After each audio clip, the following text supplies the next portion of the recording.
अऊज़ु बिल्लाहि समीउल अलीम मिनश शैतानिर रजीम मिन हमज़िही व नफ़्ख़िही व नफ़्ख़िही बिस्मिल्लाहिर रहमानिर रहीम। अस्सलामु अलैकुम व रहमतुल्लाहि व बरकातुहू। एक बहन का सवाल आया कि कारी साहब, हमारे घरों के अंदर जो जादू के ज़रिए जिन्नात को भेजा जाता है और जिस्मों के अंदर और बाहर से जो छेड़खानी करते हैं, तो ये जो जादू के ज़रिए भेजे हुए जिन्नात हैं, इनका क्या इलाज है?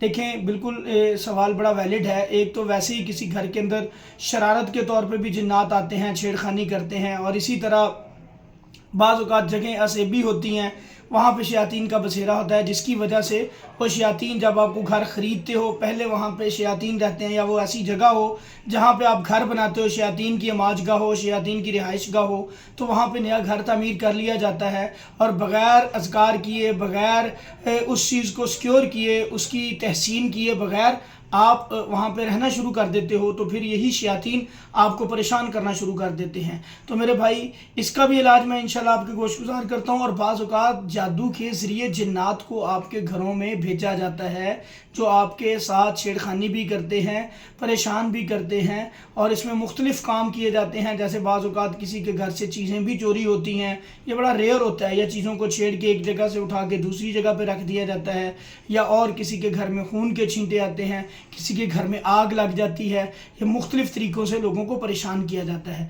तो बाज़ औक़ात जिस्मों के अंदर जिन्नात जादू के ज़रिए भेजे जाते हैं। अब इन सारी चीज़ों का इलाज कैसे करना है? बाज़ औक़ात मेरे भाइयों, जो जिस्म के अंदर जिन होता है, आप पढ़ाई करते हो, उससे वो कमज़ोर हो जाता है और निकलता नहीं है।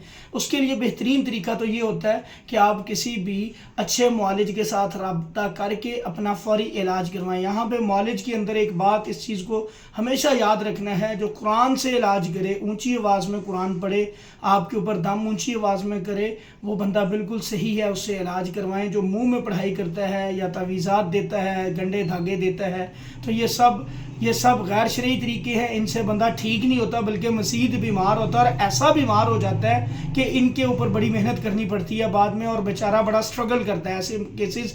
इसलिए बात मैं आपको खोल के एक्सप्लेन करके बता रहा हूँ कि ये बहुत टफ़ हो जाता है मरीज़ के लिए रिकवर करना, अल्लाह को भी नाराज़ कर लेता है, और ये अपने मामलात मज़ीद बिगड़ जाते हैं। उसके एक और जादू का अमल होता है, एक ऑलरेडी जादू किसी ने किया होता है, और ये जो इलाज वाला अमल होता है, ये भी जादू ही होता है बेसिकली इनका। तो जो सही कुरान से इलाज करता है, हमारे बेशुमार रुकियास पड़े हुए हैं मेरे चैनल के ऊपर, यही सही तरीका। लाइव सेशन भी पड़े हैं, रिकॉर्डेड सेशन भी, आप देखें, आपको पता लगेगा कि ये सही तरीका है।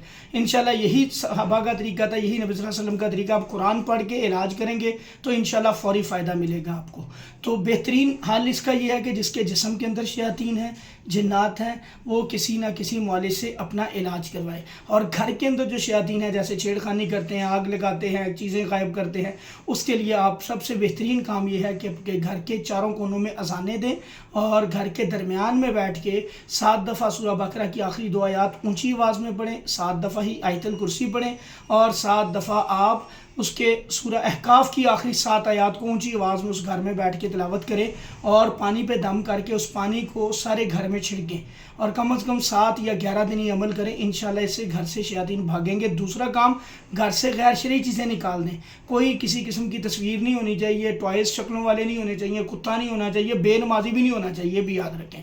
जिस घर में बेनमाजी होते हैं, और जो 2 नमाज़ें पढ़ ली, 1 पढ़ ली, 3 पढ़ ली, ये भी बेनमाजी ही कंसिडर किए जाते हैं। 5 वक्त की नमाज की पाबंदी करें सारे घर वाले, फिर इंशाल्लाह आपकी ये वज़ाइफ आपको बहुत फ़ायदा देंगे।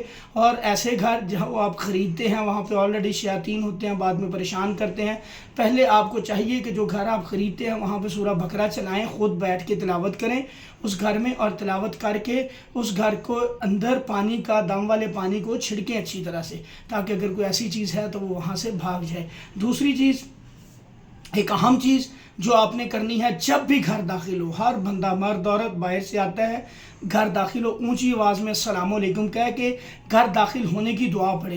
नबी करीम सल्लल्लाहु अलैहि वसल्लम ने फरमाया कि हर घर में शयातीन होते हैं, जब आप ये दुआ पढ़ लेते हो तो ये घर से बाहर निकल जाते हैं। आपके इस दुआ पढ़ने से ये शयातीन जो घर में मौजूद होते हैं, वहाँ पे रात भी गुजारते हैं, वहाँ पे खाना भी खाते हैं, जब आप दुआ पढ़ के घर में दाखिल होते हो तो ये घर से बाहर निकलते हैं, और जब आप बिस्मिल्लाह पढ़ के खाना کھانا شروع کرتے ہو تو یہ پھر ایک دوسرے سے کہتے ہیں نہ تو ہم اس گھر میں رہ سکتے ہیں نہ ہی اب اس گھر سے ہم کچھ کھا سکتے ہیں، کیونکہ اس بندے نے گھر داخل ہونے کی بھی دعا پڑھی ہے اور بسم اللہ بھی پڑھی ہے۔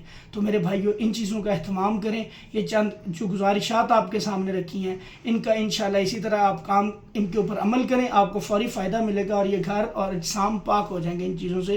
مگر ہمارے کافی سارے دام ہیں، ان کو بھی گھروں میں چلائیں، اونچی آواز میں بہت فائدہ ملے گا۔ السلام علیکم ورحمۃ اللہ۔